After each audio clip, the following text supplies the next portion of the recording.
In this edition, I want to talk about whether being Mr. Nice Guy or Gal is actually going to help your career.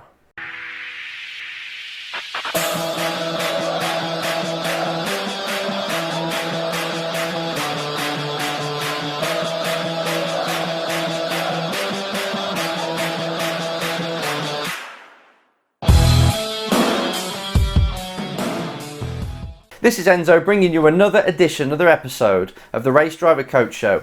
And what we're going to talk about today is something I'm pretty passionate about. It's kind of linked to people skills, but it's also your attitude and how you run your career. Now, the question that inspired and forced me to make this video was this. Hi Enzo, I really want to understand how important it is that I get on with my team. Do they need to like me? Absolutely brilliant question. Brilliant question. I'm glad you're asking it because not enough drivers do. They kind of want to be liked, they want to be cool, but they don't really put the effort in. Now, if you've been following me, you know that race drivers, in my opinion, shouldn't just drive the car, but they should also drive the team forward, drive their career forward. They are basically the boss, if they want to be, the leader of a team. You see this when a driver who has got something about them, you know they're going to go all the way. They come into that team and they know exactly what they want. They work harder than anybody else in there most often. You know, they're debriefing, it means a lot to them. Heart on the sleeve, they are in there working their guts out. And everybody sees that and they can't knock that then. The engineer sees it. The engineer feels like he has to, or she has to keep up with the driver in order to not let the side down.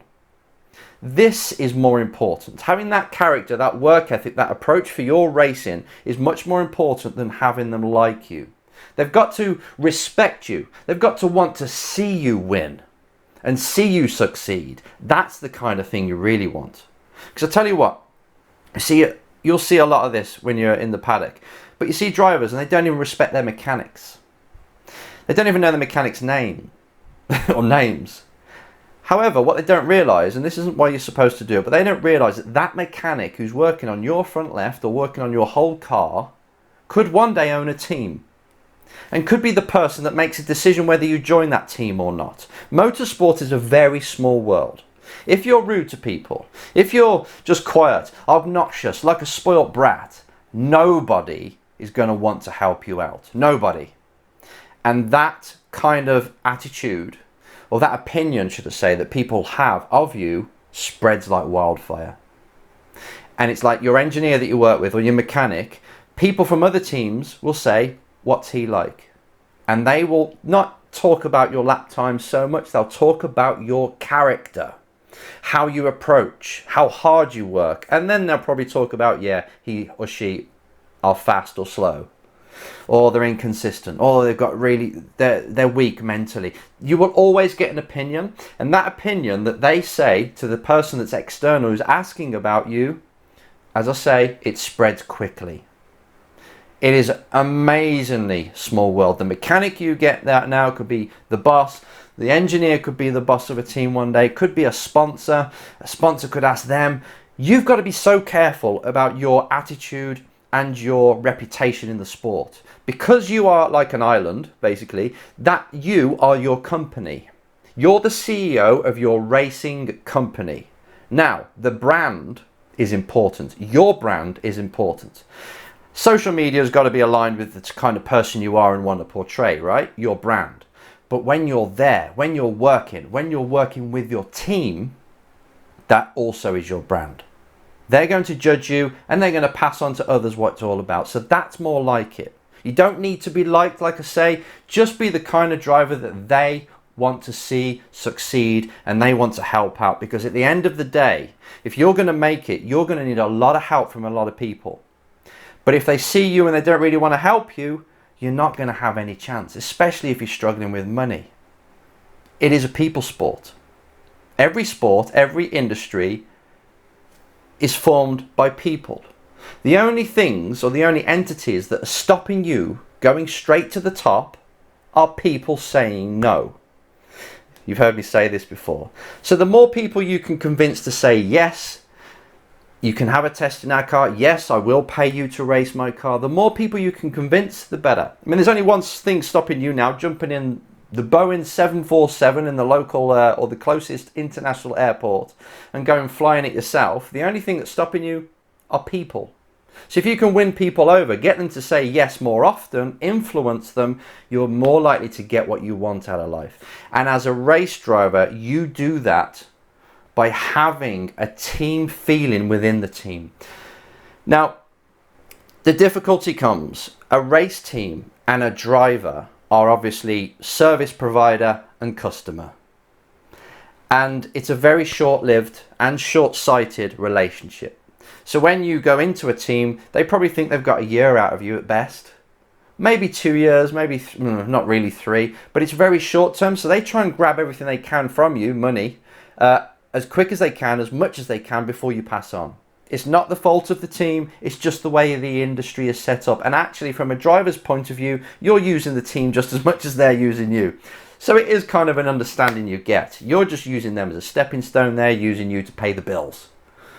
That's the way it really works. But don't get that confused, as when you are with them for the 8 months or 12 months that you're with them for, that it's your job to extract the most out of them. And the only way you do that is not by bitching about your engineer not being good enough. It's you have got to be good enough. If you want that car, get my words all mixed up. If you want that car to handle better, it's up to you to give the best feedback possible. It's up to you to know engineering, what things to change on the car if you need to. It's up to you to be the master.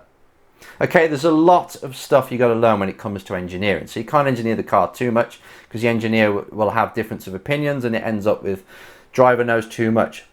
But if you're taking control of your career, if it means everything to you, then be pretty switched on.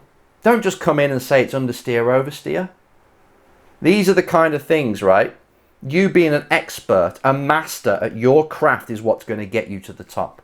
You don't worry about everybody liking you. You worry about them respecting you and working as you need them to. They've got to keep up with you because your work ethic is more than theirs. You show up before them. You leave after them if you need to. Then, the harder you are to yourself, the harder you can be for others. But they will actually bounce off. The best drivers are so hard to work on because they're so demanding. You leave the race weekend and you're mentally drained.